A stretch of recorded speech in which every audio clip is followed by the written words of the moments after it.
I have completely unsurprising, not shocking news for you today.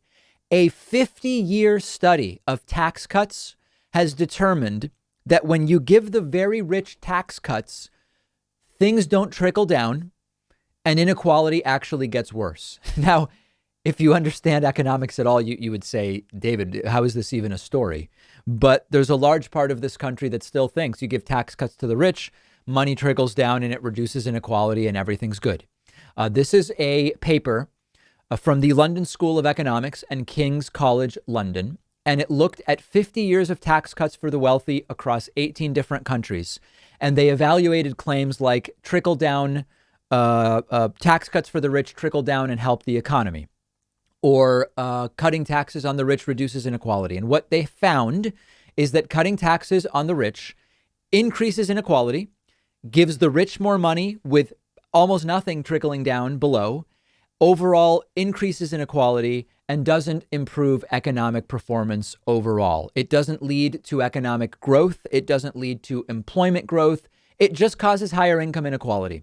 And one of the things that is important to understand about this is that there are always going to be, let's divide this up into two ways.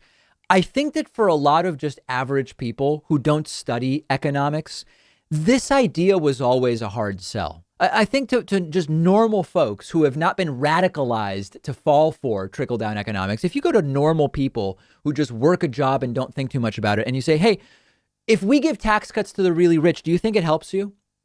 You go to a laundromat owner or a hardware store owner or a teacher, and you say, hey, we're giving billionaires and people with over 50 million in assets, we're giving them a tax cut. Do you think this will help you? I think that's always been a hard sell for the average person. But there's an entire movement that is based around paying people at think tanks and other places to claim that tax cuts for the rich are going to help everybody in some way. And the assumption that really fails is that when you cut taxes for the rich, more people are hired. And it fails for a number of different reasons. First of all, most of the money doesn't even enter the ecosystem of where it would affect hiring, because rich people have a much higher savings rate than poor people. If you give a poor person a 5% reduction in their taxes, they're almost certainly going to spend all of that money.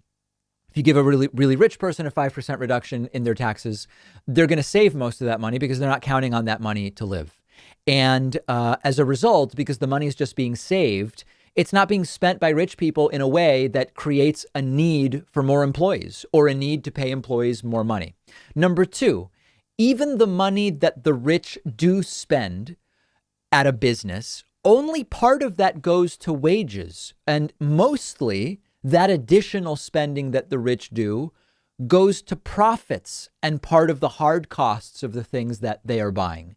The driver of hiring, we know, is demand. It's not labor supply. And this is often an argument that's missing when talking about illegal immigration or immigration in general. The argument that we hear goes, they come here legally or illegally. For our economic argument, it doesn't matter.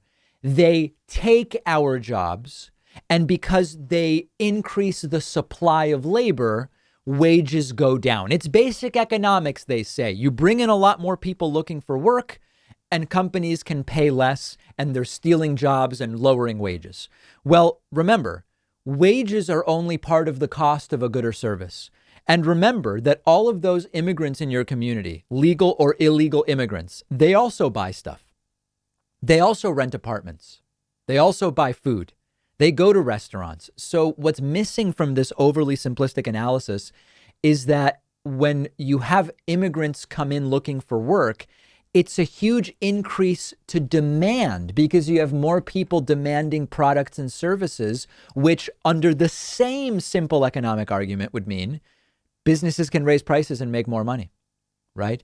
And people only talk about supply of labor to argue against immigration and ignore the other side of that, which is the demand increase, which is good for businesses. And this has all been demonstrated academically by countless economic papers. So what's missing? Anybody surprised, to get back to the main article, anybody surprised that over 50 years in 18 different countries, cutting taxes for the rich didn't trickle down, but it just increased income inequality. You lack, and I'm not saying this pejoratively, it sounds like you just lack a more holistic macroeconomic understanding. Of course, cutting taxes for the rich didn't stimulate the economy in the way that some of these supply siders think. Let me know your thoughts, but a completely unsurprising result.